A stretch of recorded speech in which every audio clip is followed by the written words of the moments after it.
Hello friend, मेरा नाम प्रवीण है। आज हम बात करेंगे हेल्थ इंश्योरेंस के बारे में। अगर चैनल पे फर्स्ट टाइम विजिट किए हो प्लीज़ चैनल को सब्सक्राइब कर लीजिए। हेल्थ इंश्योरेंस क्यों लेना चाहिए और ये कितना इम्पॉर्टेंट है हमारे लिए, ये समझेंगे इस वीडियो में। सबसे पहले देखो, हेल्थ इंश्योरेंस मतलब हेल्थ से रिलेटेड सारा काम होता है इसमें। इंश्योरेंस मतलब आपके हेल्थ के ऊपर इंश्योर किया जाता है। अगर आपने इन केस किसी टाइम कुछ बीमारी आ जाए तो ये हेल्थ इंश्योरेंस आपको काम देता है। और ये लेने से पहले हम किन बातों का ध्यान रखें इसमें हम समझते हैं। देखो, आप मान लीजिए जॉब कर रहे हो या नॉर्मल पर्सन हो, ठीक है, आपने सेविंग की है काफ़ी सारे पैसे, हर म्यूचुअल फंड में, शेयर मार्केट में, प्रॉपर्टी में, हर जगह पैसे लगा रहे हो। लेकिन एक हेल्थ इंश्योरेंस ऐसी चीज़ है जो बहुत ही कम लोग पैसे इसमें इन्वेस्ट करते हैं, क्योंकि ये आप देखिए हर साल प्रीमियम भरना होता है और सोचते हैं कि इसमें क्यों पैसा वेस्ट करें हेल्थ इंश्योरेंस, जब बीमार होंगे तब देख लेंगे। लेकिन ये गलत है। जब बीमारी आती है ना तो हॉस्पिटल का बिल जो बनता है वो आपको उस टाइम तब फील होता है कि काश हमारे पास हेल्थ इंश्योरेंस होना चाहिए। देखिए, जो आजकल जो एनवायरनमेंट है, जो हमारे खान पीन है, उससे आपको बहुत ही समझना चाहिए कि हेल्थ इंश्योरेंस बहुत ज़रूरी है। जैसे कि अभी देखो कोविड-19 चल रहा है, आने वाले समय में भी आपको पता लगेगा कि आप ये भी इलाज कंपलसरी मतलब हेल्थ इंश्योरेंस में आ गया, तो आपको खुद ही अपने दम पे कराना पड़ेगा और ऐसी ऐसी बीमारी आ रही है। तो कहने का मतलब हेल्थ इंश्योरेंस, कोई भी काम कर रहा बंदा सबसे पहले अपने लिए एक हेल्थ इंश्योरेंस लेना चाहिए। देखिए, मैं अब समझाता हूँ।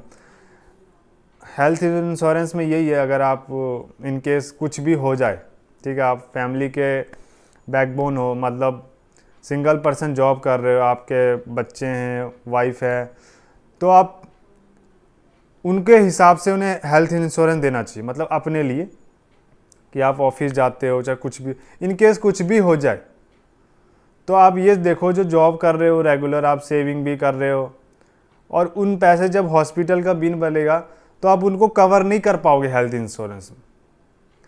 तो हेल्थ इंश्योरेंस लेना चाहिए, मैंने यही आपको बताया। और क्यों लेना चाहिए मैं बताता हूँ। देखो, हेल्थ इंश्योरेंस में ये है कि जैसे कैंसर की कोई बीमारी आ गई या कोई क्रिटिकल इलनेस, आपकी कोई किडनी फेल या हार्ट या लंग्स की कोई भी ऐसी बीमारी आ गई, तो आप ये अंदाज़ा लगा सकते हो जो प्राइवेट हॉस्पिटल का जो खर्चा बनता है 1 से 2 दिन रहने के लिए, ऊपर से ऑपरेशन, सारे इलाज वगैरह, पता है कितना पैसा लगता है? बहुत ज़्यादा लगता है। तो उस टाइम आपको काम आएगा। अब देखो, हेल्थ इंश्योरेंस लेते समय हमें किन बातों का ध्यान रखना चाहिए। एक तो क्रिटिकल इलनेस, जो आपके पास पहले भी बीमारी हो या अब हो जाए फ्यूचर में, इस तरह से जो आपके किडनी फेल हो गया, लंग्स या कुछ भी इस तरह का बीमारी हो जो आपका बहुत ही एक्सपेंसेस हो, वो देखना चाहिए कि आपके हेल्थ इंश्योरेंस में कवर है या नहीं। क्योंकि हेल्थ इंश्योरेंस के नाम पे आपने जब हेल्थ इंश्योरेंस ले रहे हो तो ये सब चीज़ देखना है। दूसरा देखना आपका उसमें कैंसर कवर है, ठीक है। अगर नॉर्मल, अगर आपने फर्स्ट स्टेज में ही आपको पता लग गया जब कैंसर है, तो आपको ही पता है 10 से 12 लाख नॉर्मल हॉस्पिटल पे खर्चा आता है, ठीक है। हेल्थ इंश्योरेंस लेते समय कैंसर कवर होना बहुत ज़रूरी है, क्योंकि हम ले ही रहे हैं कि हमें फ्यूचर में कुछ इन केस होए तो काम आए। हम तो ये नहीं चाह रहे कि हेल्थ इंश्योरेंस ले और अगले दिन ही बंदा बीमार हो जाए। इसलिए लेते हैं कि फ्यूचर में अगर इन केस कुछ होता है तो हमें ये काम आता है। तो दूसरे नंबर पॉइंट है, आपने कैंसर देखना है कवर कि है या नहीं ये हेल्थ इंश्योरेंस प्लान में। उसके बाद आपने देखना है सम इंश्योर, कितने लाख का वो है आपका, मतलब 5 लाख, 10 लाख या 12 लाख, ये मैटर करता है। अब 5 से 6 लाख का लेते हो हेल्थ इंश्योरेंस तो कुछ प्रीमियम का फ़र्क होता है, कुछ रुपए का फ़र्क होता है, कोई ज़्यादा नहीं होता। इसलिए अपने बजट के हिसाब से थोड़ा ठीक लीजिए कि इनके जब असली में हो तो आपको काम आए, ठीक है।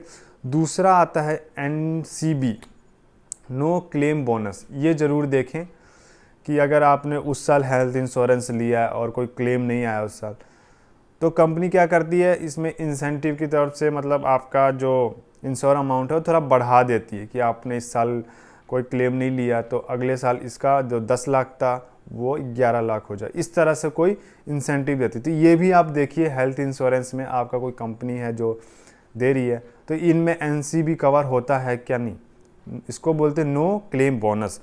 अगला इसमें आपको देखो डेली रूटीन के हिसाब से आपने चेकअप हो जाता है, इसमें हेल्थ चेकअप प्रोग्राम होता है हेल्थ इंश्योरेंस में। तो आप अपने आप लाइफस्टाइल को ट्रैक कर सकते हो, मुझे किन चीज़ों में ध्यान रखना चाहिए, क्या खान पीन चाहिए।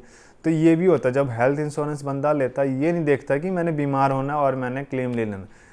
तो एक तरह से कंपनी आपका एक तरह से गाइड करती है कि भाई ये खाओ, ये एक्सरसाइज करो, तो वो भी आपके लिए एक फ़ायदा मन होता है। तो इसमें ये होता है कि आप हेल्थ चेकअप एनुअली करवा सकते हो, वो भी फ्री ऑफ कॉस्ट में। तो ये भी आप देखो कि उसमें है, ये नहीं कि आपने हेल्थ इंश्योरेंस ले दिया, जिस कंपनी से कराया कोई मतलब नहीं है क्या है, ये नहीं पूछते अगले साल इन्हों रिन्यू कराना नहीं कराना। तो इस तरह से आप उस पर बचे। तो इसलिए इस हिसाब से आप हेल्थ इंश्योरेंस लो।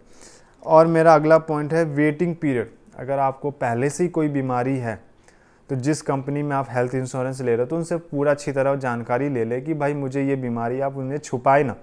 अगर आपने छुपा दिया और इन केस 1 साल बाद आपको बहुत ही वो जो बीमारी है प्रॉब्लम करने लगी, तो कंपनी क्या बोलेगी, इन्होंने मुझसे झूठ बोला तो इनको हम क्लेम नहीं देंगे। उन्हें तो बहाना चाहिए कि झूठ बोला है तो हम इनको क्लेम नहीं देंगे। इसलिए जब आप हेल्थ इंश्योरेंस कराओ, जो भी आपके इंटरनल बॉडी में जो भी कोई प्रॉब्लम है वो आप उस टाइम बताओ। और ये ज़रूर पूछ ले कि कितना वेटिंग पीरियड, अगर मुझे ये बीमारी है तो मुझे ये इलाज के लिए कब तक वेट करना पड़ेगा, ये ज़रूर आप पूछ ले। आप डायरेक्टली कॉल सेंटर में कॉल कर लो या मेल करके, मतलब हेल्थ इंश्योरेंस लेते समय ये ज़रूर काम करें। अब ये भी देखो, हेल्थ इंश्योरेंस आपने ले तो लिया, लेकिन आपको ये नहीं पता कौन कौन सी बीमारी कवर आपके प्लान में, तो ये भी आपको जानकारी होना चाहिए। तो ये है कि आप कौन कौन सी डिजीज़ आपके प्लान में कवर हो रहा है, ये भी जानकारी आपने लेना है। तो ये सारे रहे हेल्थ इंश्योरेंस। देखो हेल्थ इंश्योरेंस मेरे हिसाब से इन्वेस्टमेंट से पहले लेना चाहिए हेल्थ इंश्योरेंस, ठीक है। बाकी आप लोग ये इन चीज़ों जो मैंने पॉइंट बताई है, इन पे आप डिस्कस करें और स्टडी करें और एक अपने लिए अच्छा सा हेल्थ इंश्योरेंस निकालें, ठीक है। मैं अगले जब वीडियो बनाऊंगा तो मैं आपको हेल्थ इंश्योरेंस के 2-3 कंपनियों के नाम बताऊंगा कि इनके अच्छे हेल्थ इंश्योरेंस हैं, तो उसमें आप अच्छी तरह ईजिली चूज़ कर सकते हो, ठीक है। इस वीडियो में इतना ही है। अगर आपको अच्छा लगा प्लीज़ लाइक कीजिए, शेयर कीजिए, कमेंट कीजिए। Thank you so much.